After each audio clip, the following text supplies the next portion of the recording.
ကဘာပေါ်မှာမြန်မာနိုင်ငံရဲ့အပူပိုင်းဒေသမှာသာတီးသန့်တွေ့ရှိရတဲ့လှပတဲ့ဒီဇိုင်းစမ်းကြယ်တဲ့လက်ကလေးတွေဟာတစ်ချိန်ကမျိုးသုံးမဲ့အန္တရာယ်နဲ့ရင်ဆိုင်ခဲ့ရပါတယ်။ဒါပေမဲ့စိတ်အားထက်သန်တဲ့ထိမ့်သိမ်းဆောင်းလျှောက်သူတွေရဲ့ကြိုးပမ်းချက်ကြောင့်ဒီနေ့အချိန်မှာတော့သူတို့ဟာမျိုးသုံးခြင်းအစွန်းထင်းမှလွတ်မြောက်ပြီးအောင်မြင်စွာပြန်လည်ရှင်သန်လာနိုင်ခဲ့ပါပြီ။မြမကျဲလေးတွေဟာ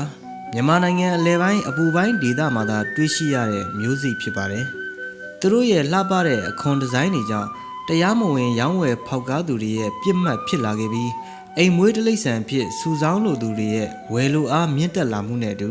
တောရိုင်းထဲမှာအရေးအတွက်အလွန်နှဲပါသွားခဲ့ပါတယ်။1990ပြည့်နှစ်နောက်ပိုင်းတွေမှာတော့ Wildlife Conservation Society WSC နဲ့ Turtle Survival Alliance တို့ဟာကွင်းစင်းလေးလာမှုတွေပြုလုပ်ခဲ့ရမှဒီမျိုးစိတ်တွေမျိုးသုံးတော့မဲ့အခြေအနေကိုသိရှိခဲ့ရပါတယ်။အဲ့ဒီအချိန်မှာတော့တောရိုင်းထဲမှာကြံရှိတဲ့လက်ရည်အတွက်ဟာအလွန်အမင်းနှဲပါနေခဲ့ပါပြီ။ဒီကြက်တဲကိုဖြည့်ရှင်းမှုအတွက်တင်းစီရမိတဲ့လိပ်ပေါင်း185ကောင်ကိုစတင်စုဆောင်းပြီးမွေးမြူရေးလုပ်ငန်းကိုအရှိန်အဟုန်မြင့်လှုပ်ဆောင်ခဲ့ကြပါတယ်။ဒါဟာအောင်မြင်မှုရဲ့အစပြုချက်ပါပဲ။ယခုချိန်မှာတော့မွေးမြူရေးစခန်းတွေမှာလိပ်ကောင်ရေ14000ကျော်ထိတိုးပွားလာခဲ့ပြီးရီမန်းချက်အနေနဲ့တောရိုင်းထဲမှာလိပ်ကောင်ရေ3သိန်းအထိပြန်လည်ရောက်ရှိစေဖို့ကြိုးပမ်းခဲ့ကြပါတယ်။ဒီစီမံကိန်းဟာ WCS Turtle Survival Alliance နဲ့မြန်မာသစ်တောဦးစီးဌာနတို့ရဲ့ပူးပေါင်းဆောင်ရွက်မှုတစ်ခုဖြစ်ပါတယ်။နိုင်ငံတကာအဖွဲ့အစည်းတွေရဲ့ကျွမ်းကျင်မှုနဲ့ကျန်းမာရေးစောင့်ရှောက်မှုတွေက